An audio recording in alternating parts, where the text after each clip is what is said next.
Good morning po sa ating lahat at napaka-good talaga ang morning dahil umulan ng snow at sa umagang ito ay ginising na naman ako ni Yurong at nagpabuhat at napakaganda talaga guys ng snow. Ayan o, hindi siya masyadong makapal.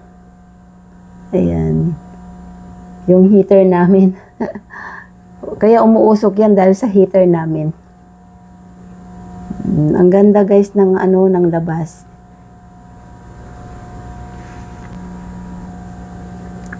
Ay, naku. Siguro may kasama siyang ulan kasi nga dito sa sa daan ay hindi siya nag-snow. Tingnan nyo naman, lahat ng mga sasakyan ay meron na namang snow sa tuktok.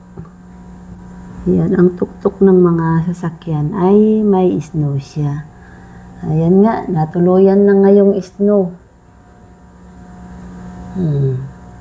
Ano na ngayon? January 26, saka pa lang nag-snow. Grabe. Nag-snow ng January 26.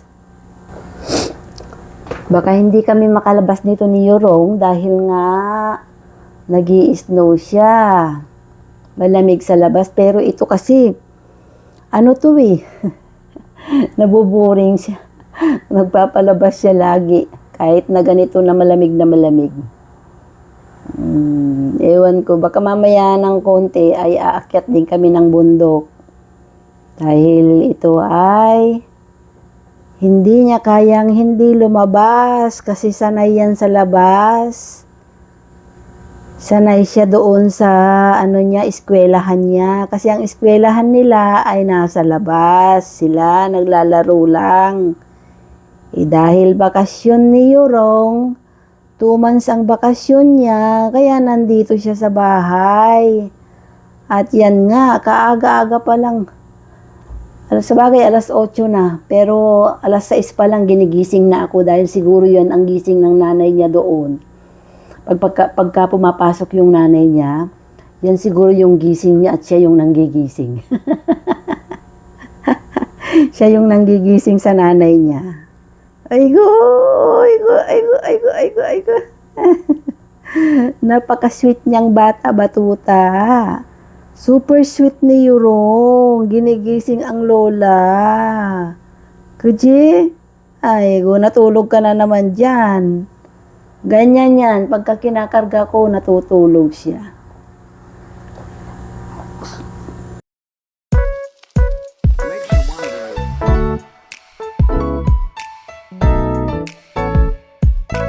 So, ayan guys, bago tayo mag-start ng ating umaga or bago tayo kakain, ay si Yorong muna yung ating pakakainin.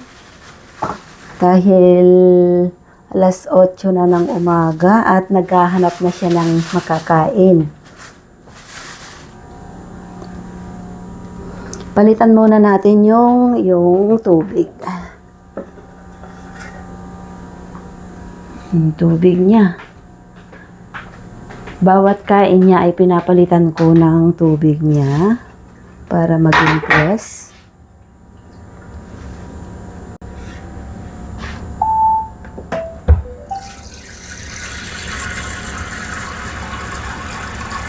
Dito ko kinukuha yung tubig na iniinom niya. Mo kaya diretso.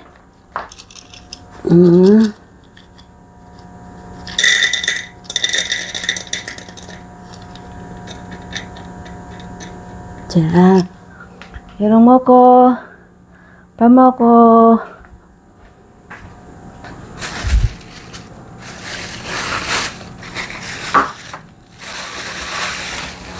Yorong pamoko. Pali. Meron pa rin akong ubot sipon. Dahil sa lamig. Sa kalalabas namin ni Yorong ba. Kaya ayan. Ay, naku po, malamig ang panahon. Paano kaya? Ayan, kumain na siya.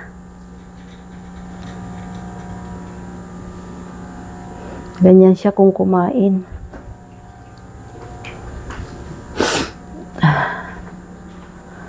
Malamig ang panahon. Ako naman ay kakain na rin. Mag-aano lang ako. Kakain lang ako ng cheesecake ang kakainin ko. At saka ako coffee. Yung coffee ko yung kinakain ko. Yung kasing coffee ko ay 3-in-1 siya, pero ang milk nun ay hindi yung cream. Hindi yung cream.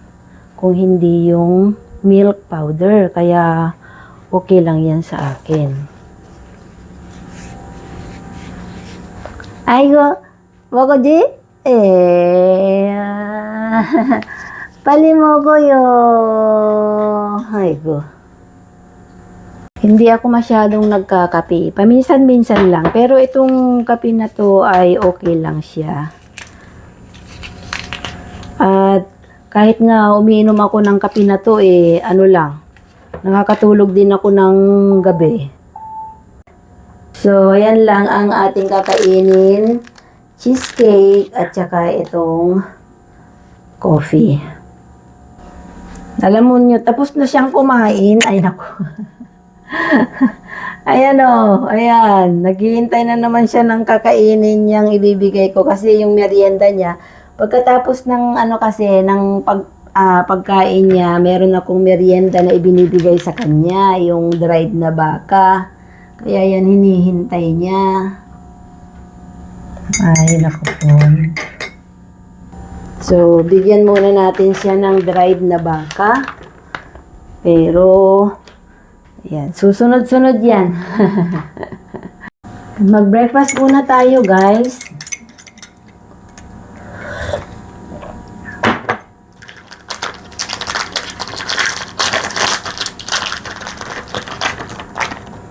Ito yung sinasabi kong cheesecake.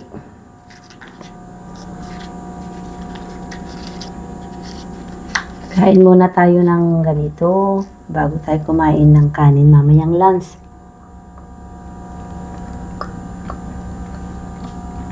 Tapos na naman niyang kinain.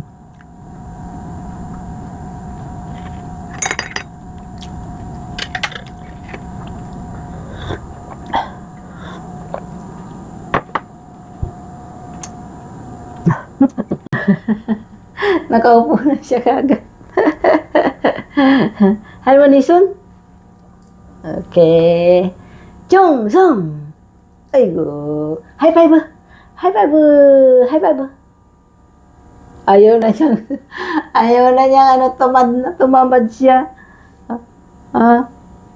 Tsagaman! Tsagaman! Tsagaman! Malapit na sa bunganga niya. Ayaw niyang kain. Tsagaman! Mogo! Ay, nako po. Tumamad siya ba?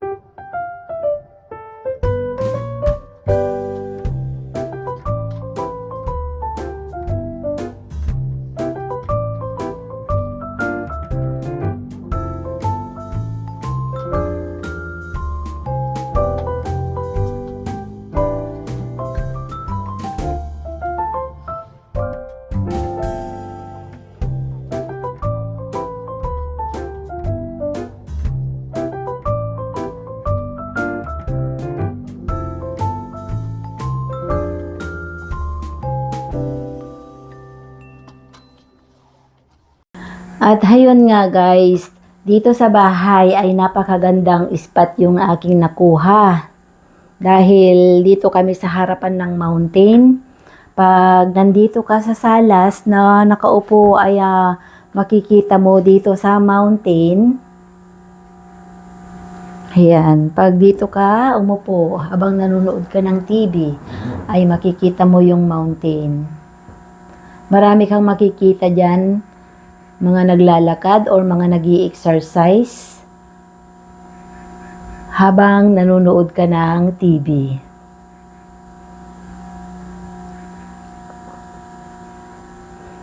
At nakikita nyo, si Bata Batuta ay tulog na tulog. Yan yung paborito niyang spot.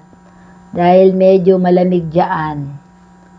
Warm kasi dito sa loob ng bahay dahil nga yung heater ay hindi yan namamatay. Nasa mahinang degrees lang naman siya. Kaya ito kasing sofa ay malamig yan.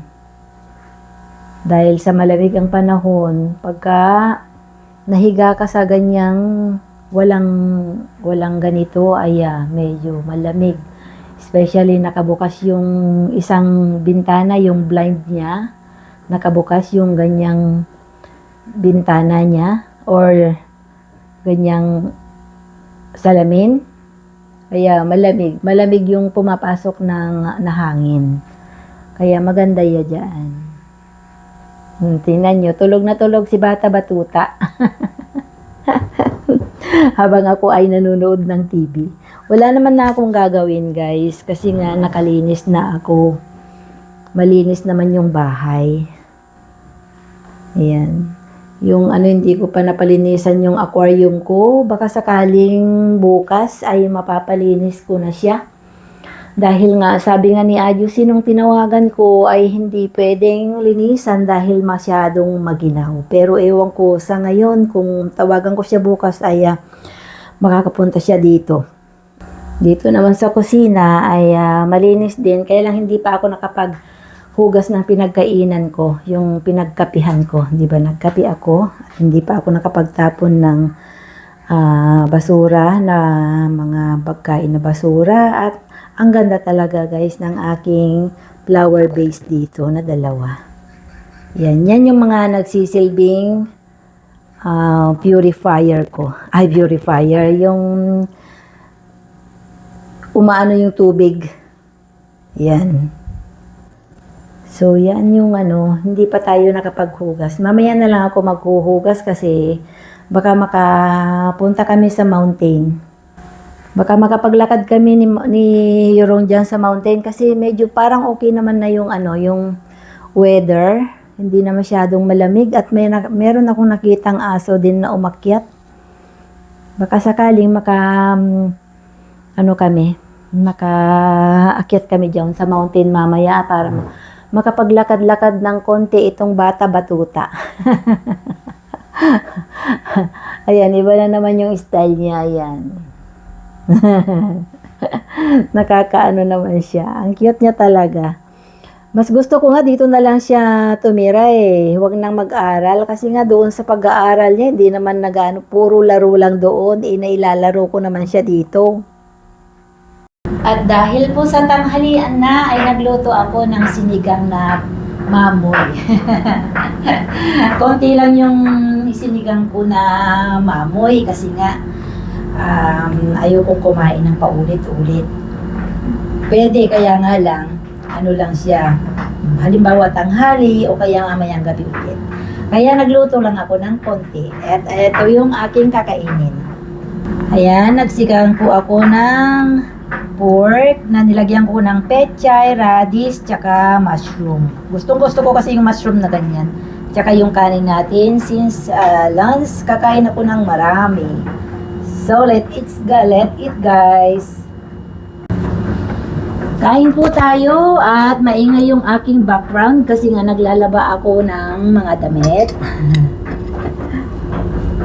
Habang si Yorong ay natutulog, ay kain muna ako kasi pag nagising yan, ay nakoy, nandito na naman yan sa baba ko at naawa kong tingnan siya na parang nagugutom din siya. Kaya nga lang ang kain niya kasi ay umaga at gabi lang, hindi siya pwedeng pakainin ng tanghali. So kain na po tayo guys.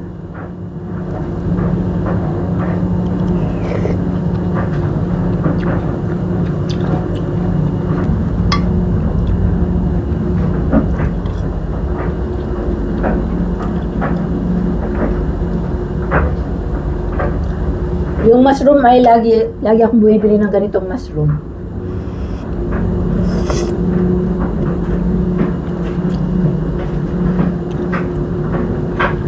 Kasi gusto ko siya. At yung ating karne ay may taba siya. May taba-taba ng konti. Maliliit lang yung yung hiwa ko.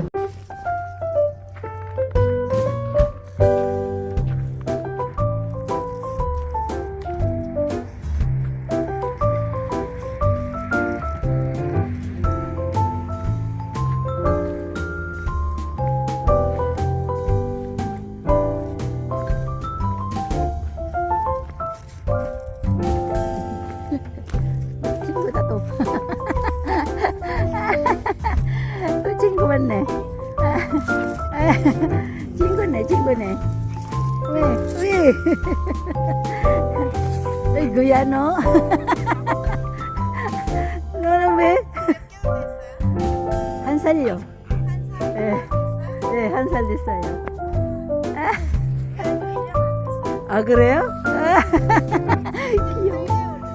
그래요? 아이고, 예쁘네. 얘 또 여자요, 여자. 예. 아, 근데 왜 웃는 그래요?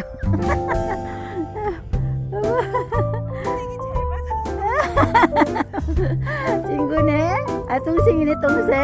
예. 자, 가자. 일로 와. 동생 겁니까? 어? 동생이야. 일로 가자.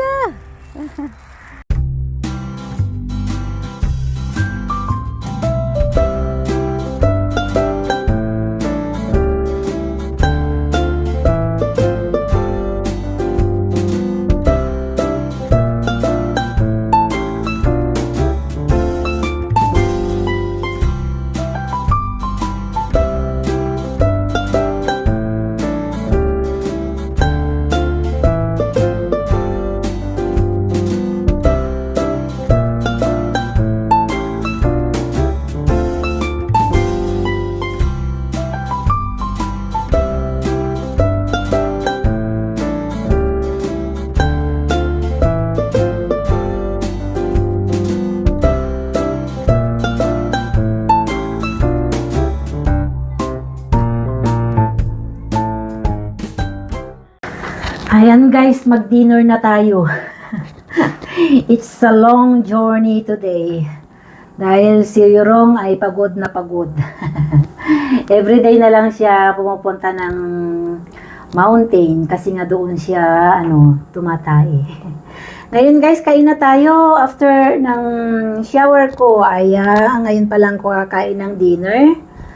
At ito po yung aking mga kakainin. Meron po akong kanin at itlog. Yan lang po yung aking kakainin. At meron din po akong mushroom. Yan, mushroom po yan. At meron din po akong dried seaweeds, we call it kim. At meron po akong bell pepper. Ayan po yung aking kakainin sa aking dinner. At itong si Bata Batuta ay nandyan po siya. Kumain na siya, pero ang bilis po niyang kumain. Hindi niya ako hinihintay or sinasabayan na kumain. Pag binigyan ko na siya, kainin na niya kaagad. Natatawa ako kasi ang galing niyang kumain. At tuwang-tuwa naman ako sa kanya. Kain na tayo guys.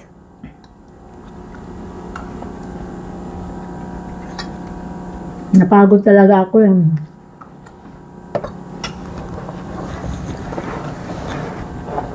At yun nga, naipakita ko na sa inyo kung paano ko alagaan si Yorong.